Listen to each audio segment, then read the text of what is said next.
অন্তর্বর্তী সরকার আসার পর থেকেই নানান দাবি নিয়ে মাঠে নামতে দেখা যাচ্ছে বিভিন্ন শিক্ষা প্রতিষ্ঠানের শিক্ষক শিক্ষার্থীদের। এছাড়া ৫ আগস্টের পরবর্তী পরিস্থিতিতে রাজনৈতিক স্বার্থেও অস্থিরতা তৈরির চেষ্টা চলছে কোথাও কোথাও। শিক্ষার্থীরা শ্রেণীকক্ষের চেয়েও আন্দোলন কর্মসূচিতে বেশি মনোযোগী হয়ে পড়েছেন। শিক্ষা প্রতিষ্ঠানের ছাত্র রাজনীতির নিষিদ্ধের আলাপ হলেও তা নিয়ে সুনির্দিষ্ট কোনো রূপরেখা প্রকাশ করা হয়নি। আন্দোলনের ফলে দেশের শিক্ষা প্রতিষ্ঠানের অস্থিরতা থামছেই না।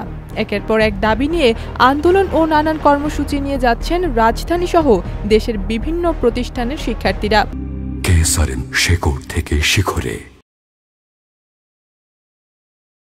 তাদের সঙ্গে যুক্ত হচ্ছেন শিক্ষকরাও। দাবি আদায়ে শিক্ষার্থীরা ক্লাস পরীক্ষা বর্জন করে গুরুত্বপূর্ণ সড়কে অবস্থান নিচ্ছেন। এতে করে তীব্র যানজটের পাশাপাশি জনদুর্ভোগ সৃষ্টি হচ্ছে। সরকারকে চাপে ফেলে একটা দাবি পূরণ হওয়ার পর সামনে হাজির হচ্ছে আরও একাধিক ইস্যু। এদিকে শিক্ষার্থীদের আবাসন বৃত্তি, বিশ্ববিদ্যালয়ের বাজেট এবং দ্বিতীয় ক্যাম্পাস ইস্যুতে আন্দোলনে নামেন জগন্নাথ বিশ্ববিদ্যালয়ের শিক্ষার্থীরা। অন্যদিকে স্বতন্ত্র বিশ্ববিদ্যালয়ের দাবিতে সরকারি তিতুমির কলেজের শিক্ষার্থীরা ৫ আগস্টের পর থেকে কয়েক দফায় আন্দোলনে নামেন। খুলনা প্রকৌশল ও প্রযুক্তি বিশ্ববিদ্যালয়ের শিক্ষার্থীদের উপর বহিরাগতদের হামলা নিয়ে উত্তাল ছিল অনেকদিন। ৬ দফা দাবিতে কারিগরি শিক্ষা আন্দোলনে বাংলাদেশ সারা দেশে কর্মসূচি পালন করছে।